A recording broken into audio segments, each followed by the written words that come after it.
ఆంధ్ర రాష్ట్రంలో కూటమి ప్రభుత్వం ఏర్పడి మీరు గమనిస్తే ఈరోజు ఆంధ్ర రాష్ట్ర రాజకీయాలు ఎట్లున్నాయంటే వాస్తవంగా ఇక్కడ రాజకీయాలు జరగట్లా, అభివృద్ధి జరగట్లా, ఫ్రాక్షనిజం నడుస్తున్నట్టు అందరికీ అర్థమవుతుంది ఆంధ్ర రాష్ట్రంలో.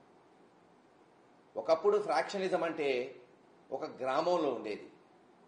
ఆధిపత్య పోరు కొరకు ఒకళ్ళ మీద ఒకళ్ళు కేసులు పెట్టుకునేవాళ్ళు. అది దాదాపు మరి గొడవల వరకు, హత్యల వరకు పోయిన దాఖలాలు రాయలసీమలో కానీ పల్నాడులో చూసాం, బాంబు దాడులు కానీ రిగ్గింగ్లు కానీ.